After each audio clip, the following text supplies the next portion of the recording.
Welcome everyone.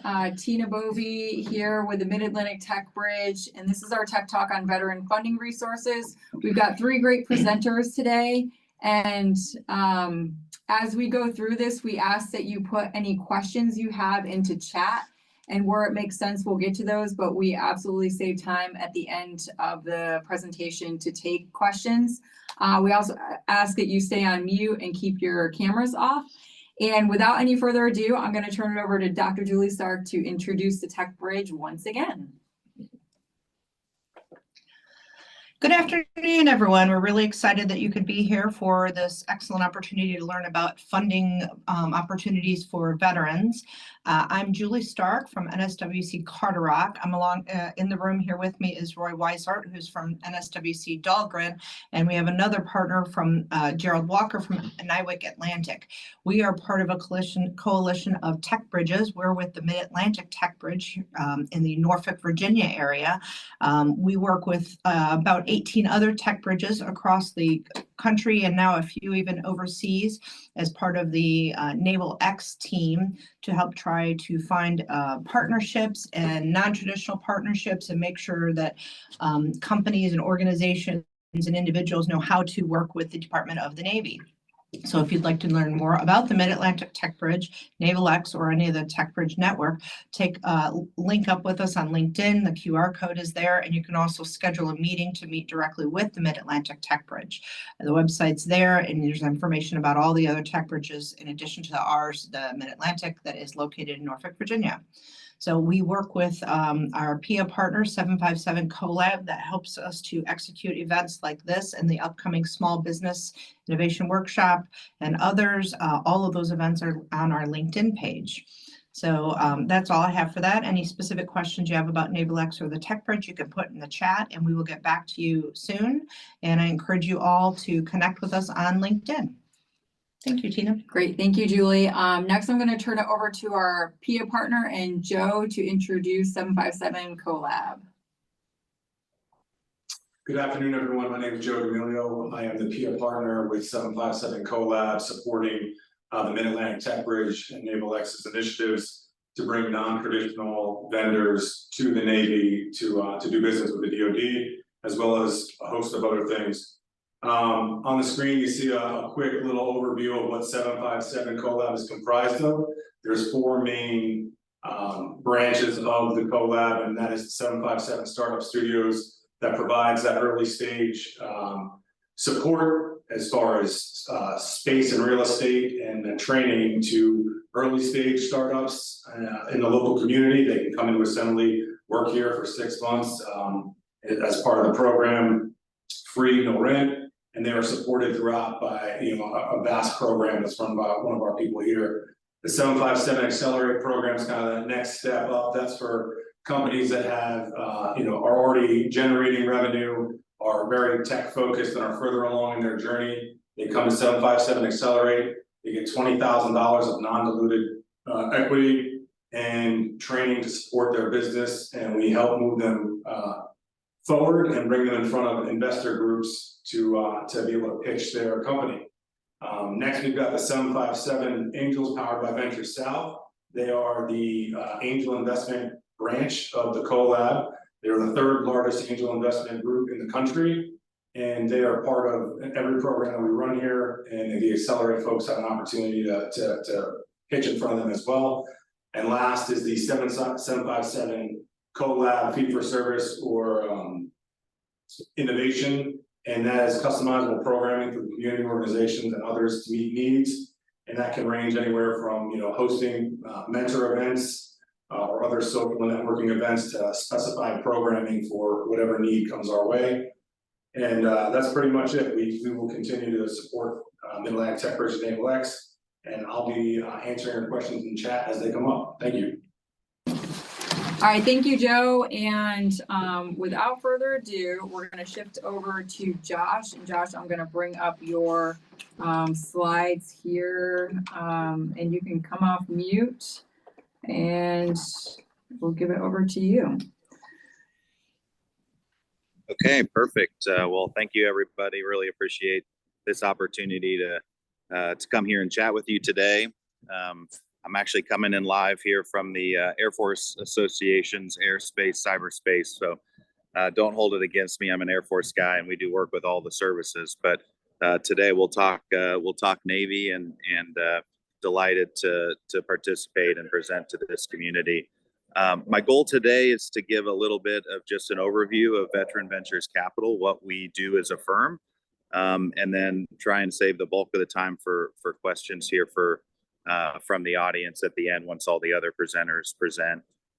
But I will give my contact information on the last slide, and I'd be delighted to talk to any founders or folks in the defense innovation system that want to learn more about us.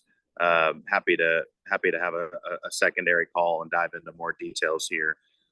So just here on the first slide, we are a venture capital and early stage investor. We are capitalized out of our first fund that we are investing from now, which is our Veterans Fund 1. Started in 2019 and have been investing actively since 2022. And then we will be raising our second fund shortly and recapitalizing with the vintage year 2024 fund. So that's what you see on the slide there. Tina, if you wouldn't mind moving to the next slide.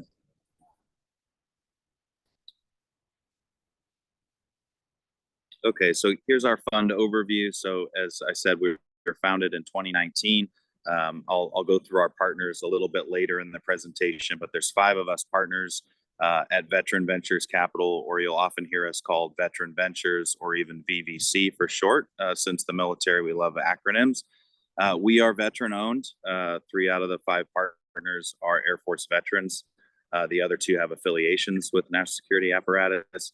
And we are an early stage firm that invests in exclusively veteran-led or veteran-founded national security technology businesses. So that it makes us a little bit unique compared to some of the other funds that invest in national security tech, is that we have a narrow ethos that we are trying to support veteran entrepreneurship and veterans that have transitioned from service and have either started their own companies or are in C-suite leadership and ownership of entrepreneurial startups. Our team is pretty experienced in both finance as well as the national security apparatus. I've got a slide later where I'll talk about some of our backgrounds, but we have been around the defense technology ecosystem for a long time, and that helps us with both deal flow as well as understanding what the DoD customer eventually wants. And from a fund perspective, we are private investor backed. So we have a mix of private investors, high net worth individuals, and family offices that have capitalized our fund. And we have some institutional partners as well. And then we make investments in those veteran-led businesses. Next slide, Tina. So here's the market that we target. Obviously, from an investor perspective, it is a good time to be investing in defense and defense technologies. The defense budget is the largest it has ever been at $862 billion and growing, with the increasing awareness of near-peer adversaries and global geopolitical conflict. It has never been a better time to ensure that we have the right technology and we're investing in the right capabilities to secure our country. And that opportunity is more than just the major defense primes. There is a very vibrant defense innovation ecosystem that is from startup all the way through mature companies, and we are participating in that modernization. There are some advantageous market attributes on the left side that we always talk to our investors about. I'm not going to go through each one of those there, but it is peculiar to invest in defense technology, not security technology, and so you need to have folks that are aware of how the contracting process works, have the proper clearance, et cetera. And that's one of the value adds of our team. Next slide. Okay, so these are our 6 focus areas of the types of companies we tend to invest in. When we say dual use national security technology, what we mean by that is that the technology has a government and military purpose, but it also has a commercial application. And so the reason we like to do that is it certainly makes the markets bigger and allows companies to scale both in the commercial space as well as the defense space. Our investment priorities are aligned with the national security technology priorities, which are the 6 that are listed on your slide there. So space, autonomy, robotics, certainly quantum, C5ISR, and all that means, both sensor as well as command and control type technologies, AI and ML, and then material science, which has always been a mainstay of defense investing. And we try and target our portfolio companies in these 6 areas. We will go outside of these investment areas, but this is our guiding thesis to align our defense investments. Next slide. I just wanted to say a word about how we decide and how we construct a portfolio, assuming that we have a majority of the folks on the call today are in the entrepreneur space or technology or founders. I'm sure many of you might want to know what would make you an attractive investment company for a fund like ours. So what we are looking for is growth stage. We are not in the pre-seed or ideation stage of investors. There are other funds that do that, which we're happy to introduce you to. But we want to see a company that already has an established product, is going to market, is post-revenue. Typically, that means more than $1 million in revenue is our gating mechanism for that. And we will invest between seed to Series B investment round. We are, as I've said, we emphasize national security focused dual use technologies that the company must be founded, owned, or led by veteran entrepreneurs, those who've served.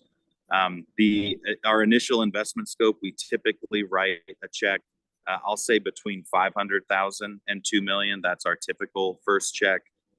And then we reserve between 3 and 5 million for follow-on investment opportunities. So that is a larger check size than many of the other funds that do seed or pre-seed style investing. And then we are very active hands-on capital. We like to say we give our founders as much help as they can stand. And we are involved. We often take an equity position of somewhere between, I would say, 5 and 20%. And that means we often step into a board seat. We're very active with the founding team. We are a minority investor always. We never want to take controlling interest of the company because we are ultimately there to support the veteran entrepreneur. But we are a minority investor, and then we'll be as helpful as we can be from either the board, director seat, board observer seat, or just a major investor with information rights. And what that means is that we're going to use our network. We're going to make introductions. We're going to help you get access to the government and DoD circles. We've done everything from grant packages to helping companies win their first contracts. We have access to contract vehicles that are in place to help folks get on government contracts. So all of that is part of our assistance and support to the companies that we decide to get involved with. We have 12 companies in the portfolio now. By the time we finish Fund 1, we'll be at about 15 companies. And then our Fund 2, which will open up next year, we anticipate having another 20 companies in that makeup. We do invest across different sectors. The 6 priorities that I've already listed, we try and make sure there's not concentration in any one of those areas at too high of a level. So we'll have no more than a quarter of our portfolio in any one of those focused industries or sectors. And then we, as I've said, we partner with the company to create value creation within our portfolio. Ultimately, we are investors as well, so we invest with the exit in mind. We are looking for venture style investments, not lifestyle type businesses that can have robust growth, and looking for a 10x style return on investment within that 3 to 5 year investment horizon. Next chart. Here's our team.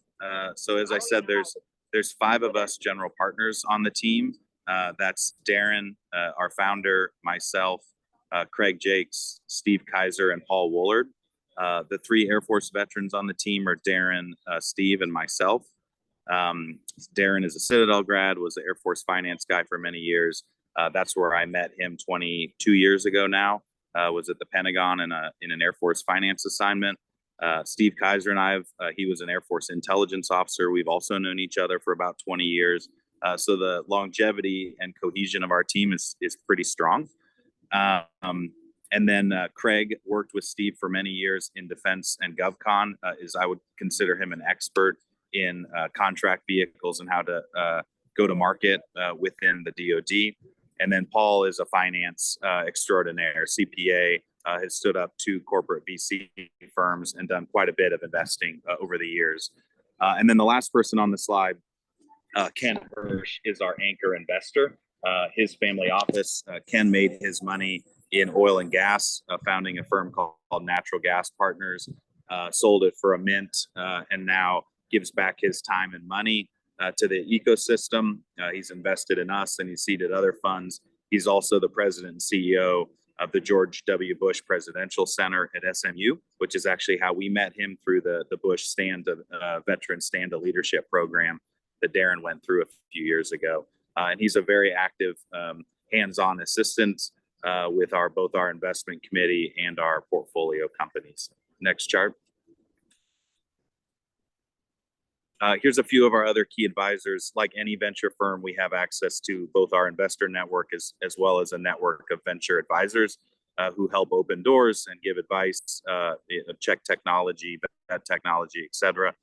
You know, a few of these folks on the slide. Stan McChrystal has been active with us for several years from the start, is really committed to this idea of making sure that veterans who are transition have access to veteran entrepreneurial resources, is both an investor in our fund as well as an advisor. Dave Alpern runs Varsity Healthcare Partners, which is a private equity firm. He's been exceptionally helpful at the stand up of our firm and how to run a professionally managed fund.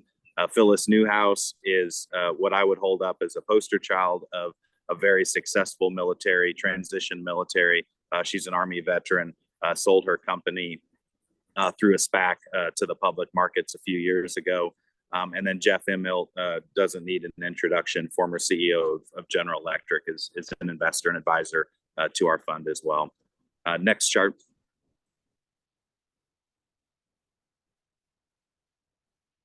Okay, I'm not going to dive into detail here. I just wanted to give you a flavor. Our portfolio is available on our website at veteranventures.us.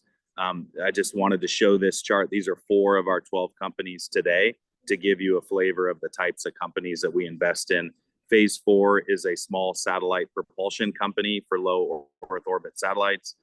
Haven is a physical security locking mechanism that is installed in both commercial facilities as well as DoD facilities to create a lockdown solution. The third company, Silent Arrow, is a autonomous glider or drone that can do resupply of up to 2,000 pounds out the back of a helicopter or a C-130 or C-17. And Night Vision Technology Solutions is a EOIR sensor that does night vision technology for Army vehicles and naval ships. And so that's just a flavor of some of our companies. We have other drone companies in our portfolio. We have counter UAV companies, et cetera. And if you'd like to double click on any of this, I'm happy to set up a call to talk through that later. Next slide, Tina.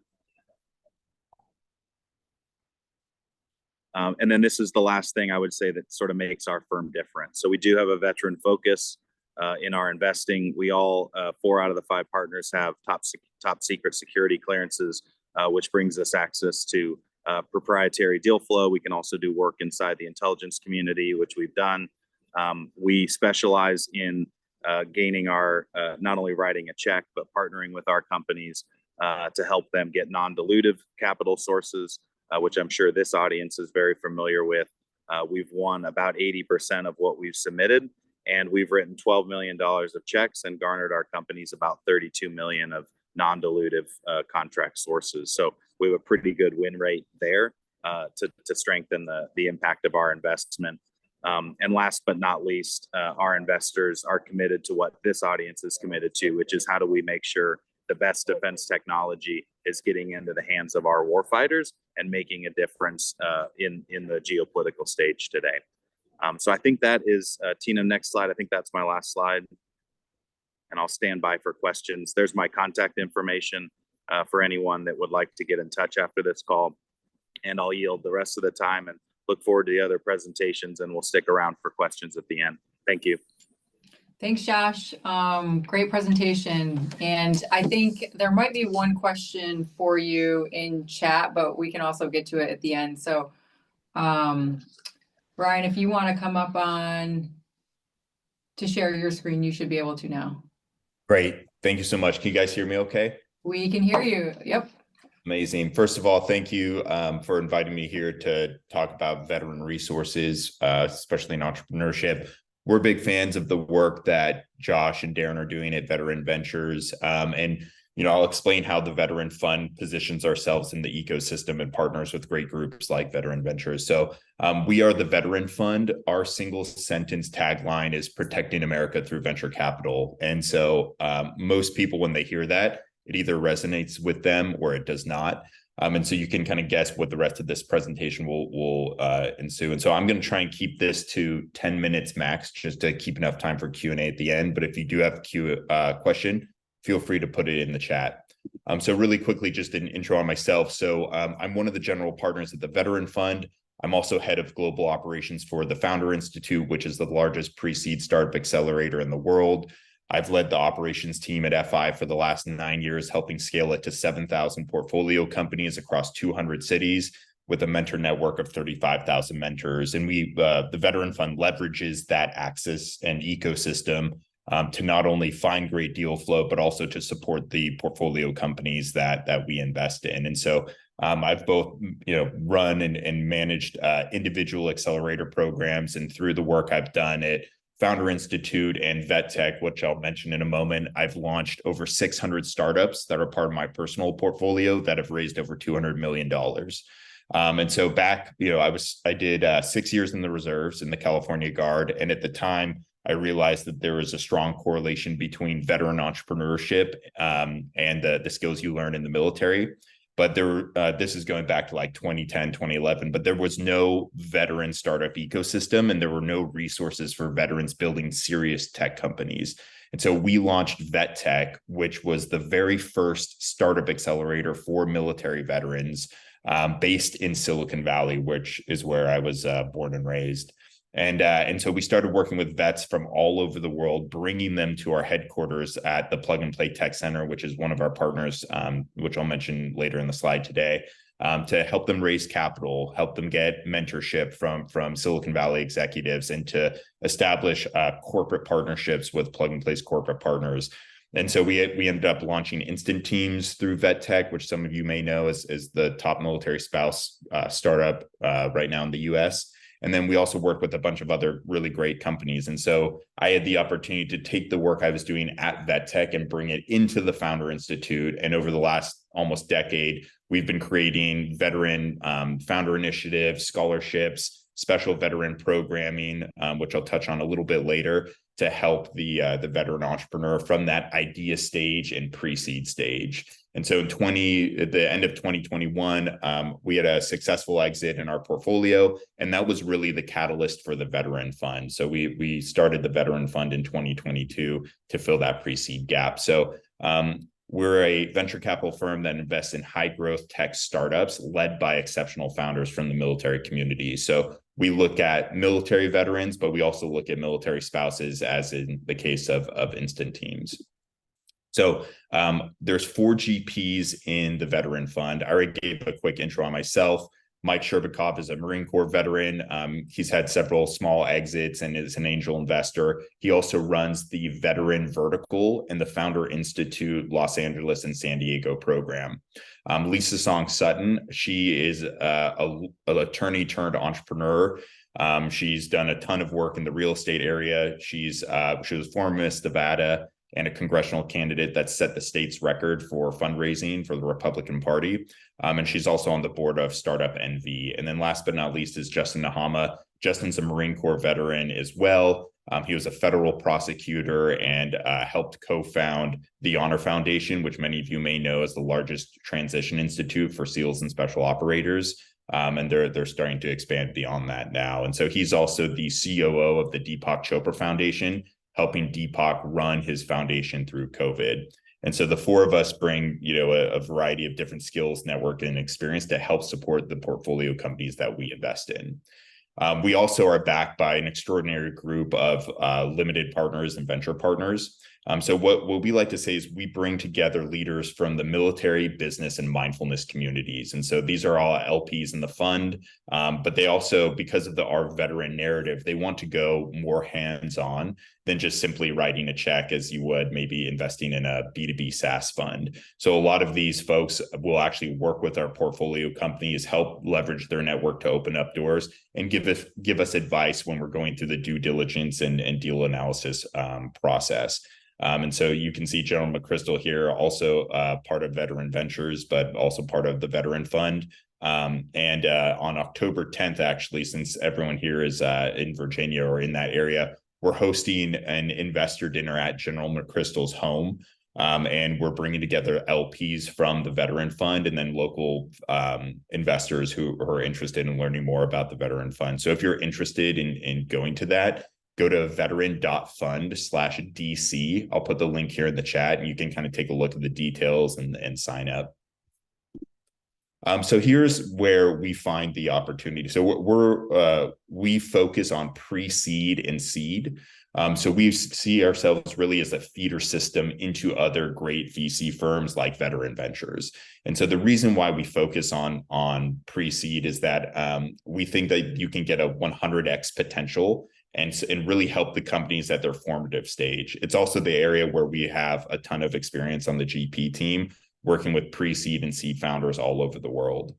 So our goal is to find the top veteran and dual use startups. We'll lead their pre-seed round, or we'll do a follow-on round, or we'll follow a lead investor in a seed round. And then we leverage our expansive network to help them scale with either corporate partnerships or expanding their customer base or securing non-dilutive capital and government contracts through our partners.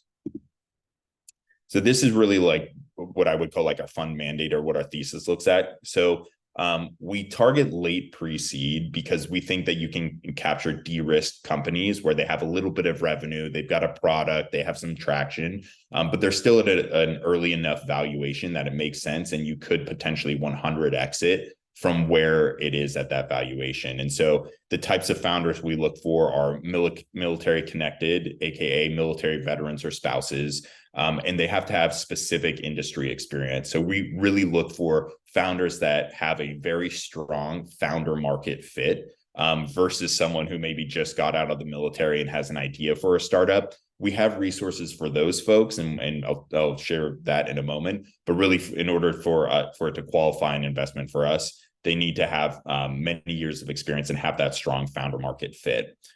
We love second-time founders. We have invested in first-time founders as well, but if they have entrepreneurial experience, that's a major plus for us.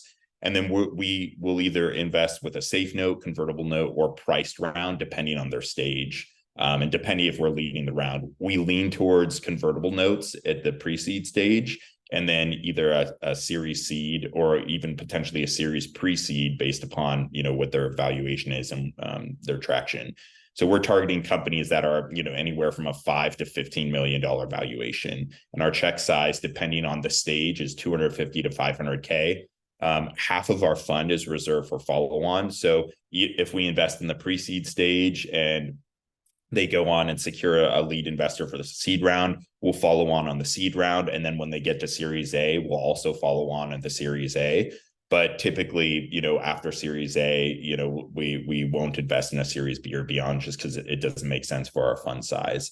And then, when we're looking at the minimum investment criteria, again, they have to have a product in the market. So we don't do idea stage. If you're an idea stage founder, we have an accelerator program that I'll share more about here in a moment that you can go through for free. But we're really looking for a full-time team with a diversified skill set, multiple years of industry experience. They have to have a fully built product in the market that's been validated with demonstrable customer traction.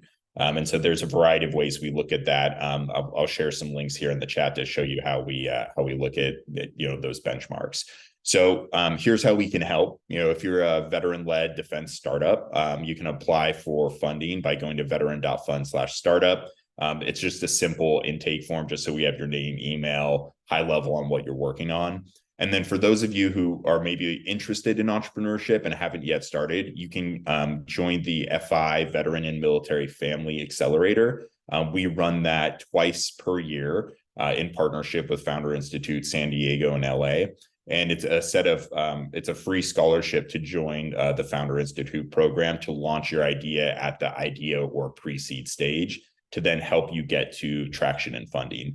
And then if you're interested in more info, you can look at our one-pager by going to veteran.fund/1. So excited to see what questions there are. And please feel free to contact me at ryan@veteran.fund. Thank you. Thanks, Ryan. All right, we are gonna shift it over here to back in the room. So I'm gonna come up and start sharing, and we'll go in here. We'll shift that over.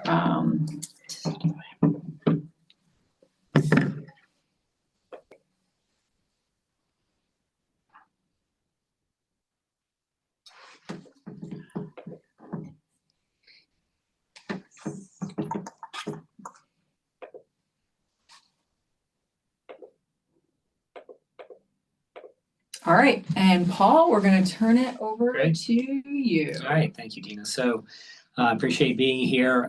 As Joe mentioned at the top of this, I actually here, I run 757 Collab, the umbrella organization that really you can think of as a platform that helps early stage companies. Usually they're either tech enabled or tech centric. These are high growth companies that we help from idea stage up to really that pre-seed and seed.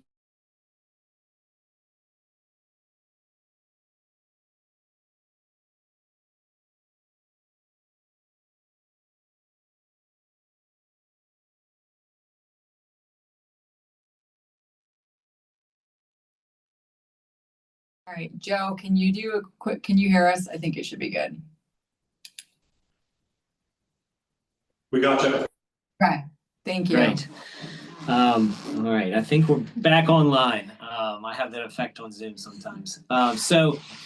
Just generally speaking, at the top of the house, Joe had gone through kind of our organization and the different verticals. So I want to though kind of focus more on our capital vertical, which is 757 Angels. So in addition to managing 757 Collab, I also am directly responsible for our angel network. So what is the Angels? And we could probably go to a few slides down. I'm going to kind of skip around, so probably one more. So actually, this is probably a good place to pause for a second. So if you look at this kind of continuum of working with early stage companies, as you can see, 757 Angels is kind of at the end of that early stage continuum when the companies are at a point where they have enough traction, whether that's in revenue or particular milestones and technical milestones or beta customers and channel partnerships. Where it makes sense to bring on outside capital to really start to scale the company. And so we can jump to the next slide. So unlike my fellow panelists, we provide equity capital to help scale early stage companies. Unlike my fellow panelists, we are not a fund. We are an investment network. So the capital that they are providing is, I would say, a lot more efficient in terms of its deployment. They have an investment thesis, which you've heard. So they have very specific types of companies or industry sectors that they invest in. By comparison, 757 Angels is industry agnostic. So we are, by virtue of our membership, which is really centered mostly in the Hampton Roads, Virginia area. We also have investors from outside that area as well. And because there's so many different investors in this network, we right now don't focus on a particular vertical or sector. However, because of our location in this area and because we are obviously partnered with Mid-Atlantic Tech Bridge, and we are so close to a lot of the military installations. We, obviously have a lot of exposure to and involvement with veterans. So we certainly embrace that founder group and usually get a number of veteran-led companies in our pipeline for investment consideration through 757 Angels. Our capital is a little less efficient in deployment because of the way that we're set up, which I'll get to in a minute. But 757 Angels and really the angel investment piece of the capital stack is critical because we take the earliest risk outside of friends and family, come in and really roll up our sleeves and help the companies to get to a point where they can start to seek their first institutional capital like that of my colleagues on the panel. So next slide, please. As Joe mentioned, so we recently have been recognized as one of the top 3 most active angel investment groups in North America. Some of these numbers have been bumped up a little. So actually at this point, we're well over 100 million in capital invested. We are over 50 funded companies. Our angel membership continues to grow, and that's a combination. We have some family offices. We have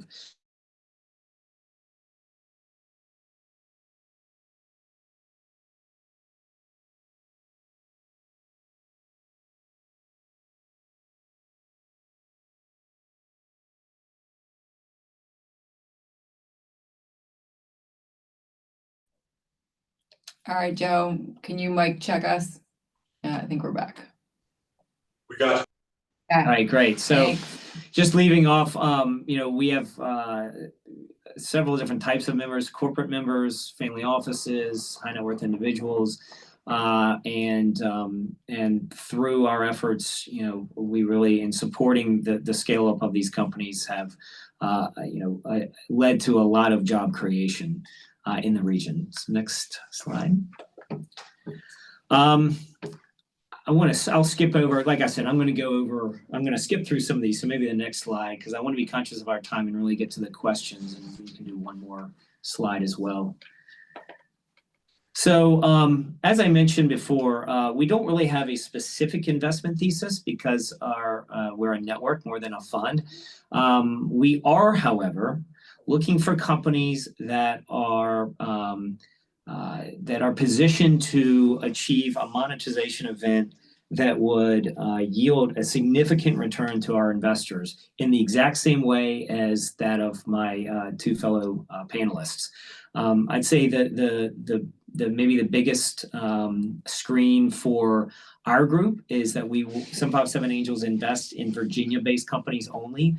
We also have a partnership with another angel network called Venture South, and they are spread throughout the Southeast. And so we also can look at deals across the Southeast and refer deals to them as well. So again, right now we're industry agnostic and really focus a lot of our investment in, like I said, that tech-centric or tech-enabled space. Next.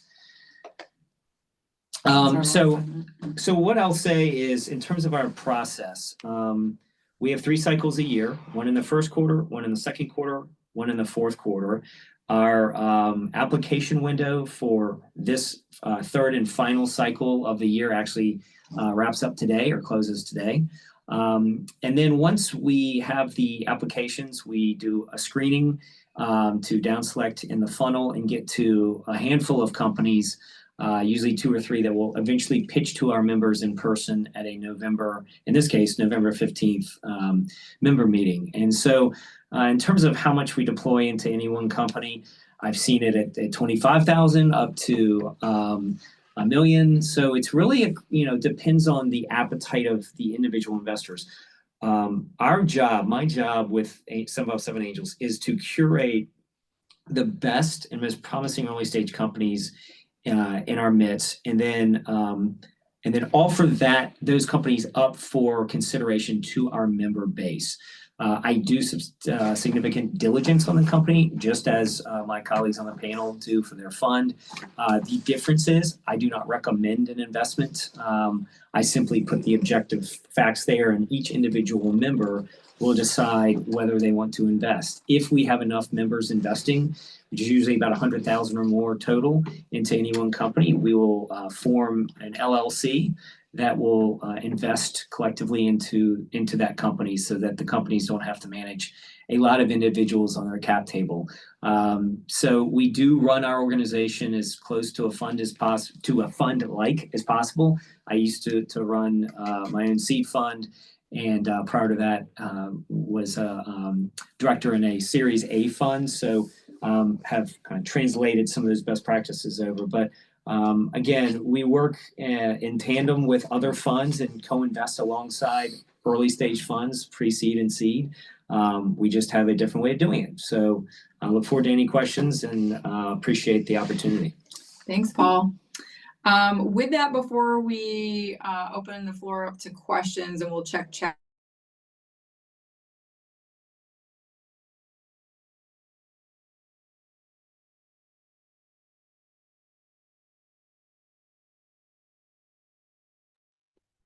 Lost audio again.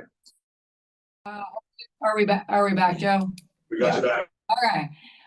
Zoom is being great today for us. So I think someone had asked about slides in the chat. So we ask, and this triggers us sending you the slide, to take a quick survey right at the bottom of the screen, that QR code. You can grab your phone, take a picture and do it. It'll take you like 20 seconds.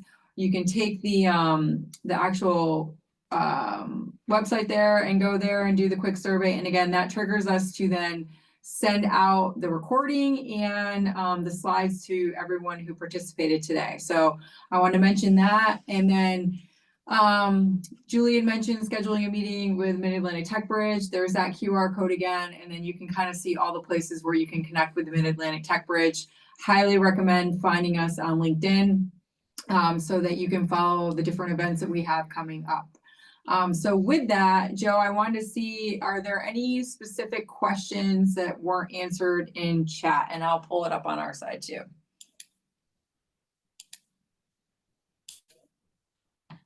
Yeah, one of the first questions was from Eric. I think it might have been answered during the slides, but I'll read it here anyway. Is if our company is in early stages of growth, but actually performs as a conduit for emerging tech, providing program management and operational lash up, can veteran ventures help us? I think that was probably answered during the slides, but I don't want to speak out of turn. Yeah, I mean, I'll go ahead and jump in and just say we talk to any veteran entrepreneur. So, you know, even if it's not an investable company in the sense it meets our criteria, we're going to provide resources and help. And then we know other funds in this ecosystem that might be closer to you, you know, and where your company is at. So I would encourage you to reach out. You have my contact information from the slide. We can talk about the specifics of anyone's company, and then we'll try and be as helpful as we can be.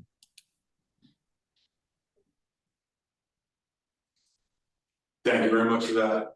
We just got another one came.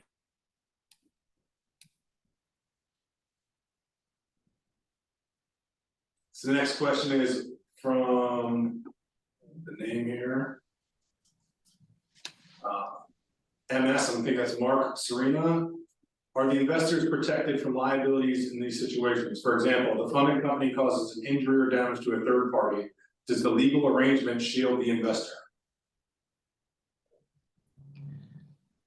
I'll take that, at least from the Angels perspective. I mean, yes, broadly speaking, but it depends on, you know, the kind of the insurance policies in place. And I mean, you know, really, we've got a directors and officers liability insurance for our board that protects the board of 757 Angels. But broadly speaking, in that situation, the investors would not be exposed to that. But again, I'm not a legal expert, so there's always a caveat to every situation. So. All right, we have another question from Steve Wall for the group.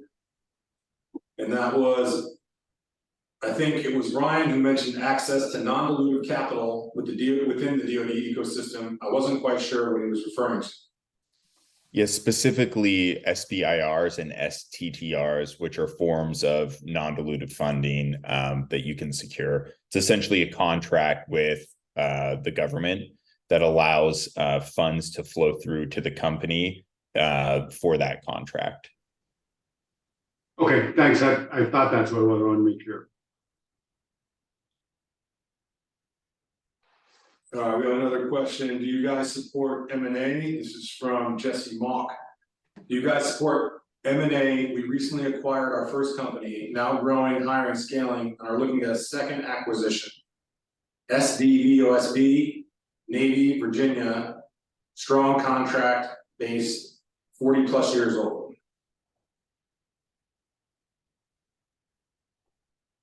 Is the question like, do we work with acquirers to help them source deal flow? I think that's how I'm reading it. He might be clarifying. Yes, that is correct. I think to a certain extent, at least on our side and on the Founder Institute side, we always have companies interested in seeing the latest and greatest technology that's coming out in their industry. And so I know that's something that Plug and Play does a lot of, which is bringing together large corporates and bringing them to pitch events and introducing them to startups for not only M&A activity, but also potential funding opportunities with their corporate VC arms.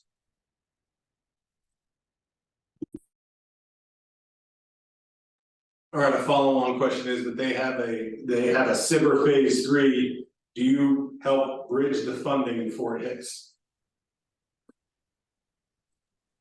We do not.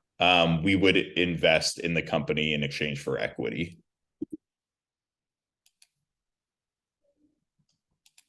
Yeah, same story from our side as well. We could be an investor in a company like that has a phase 3 contract vehicle, but purely as a equity and or debt style investor, and not we could certainly make some introductions to government customers that have funding that could be that add funding to that type of contract vehicle, but we would not be the funding source for the government work. Over. Another follow-on to that comment was, do you buy out current investors? Yes, we have done that. It's basically called a secondary transaction. It is, I won't go into the details of that here. It is a very process intensive, and it needs to be a fair process with existing investors and future investors. So it's not an easy process. I don't generally recommend it for companies that are venture style, because usually there's winners and losers in that process.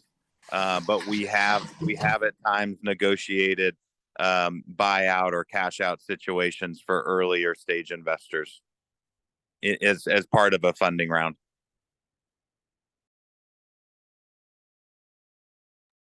All right, that looks like the last question in chat for now. Do we have any other questions? Oh, that's you, Paul, I think. Yes. So let's see. How many? So for 757 Studios, how many startups do you allow in your upcoming program? So usually around 20 to 25, I believe. And there are 2 cycles each year. So I definitely would check out our presence online at 757studios.org and check out when the next cohort will be selected.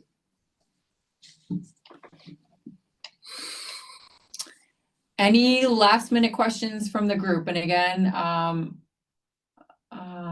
okay. One more question on the VC side for international support.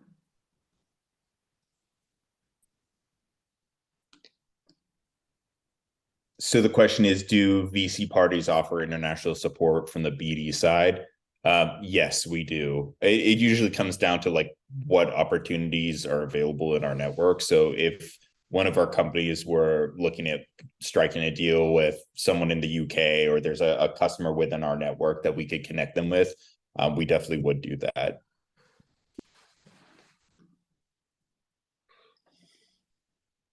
Yeah, likewise here, we've got two companies that have done foreign military sales type contracts.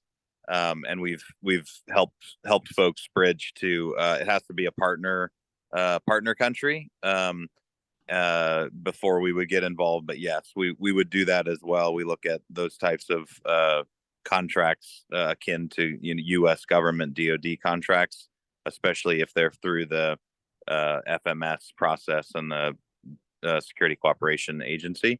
The other side of that is the investor side of international stuff. And from a fund, we have made the decision not to take international investor money.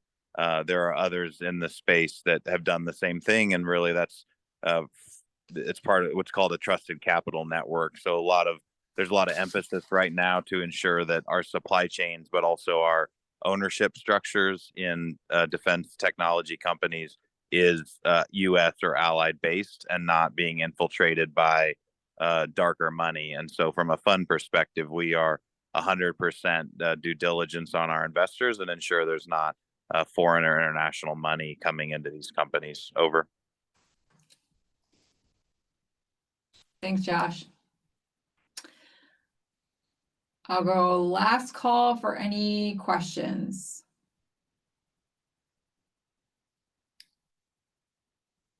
Okay. Well, we really want to thank everyone for attending, especially our speakers.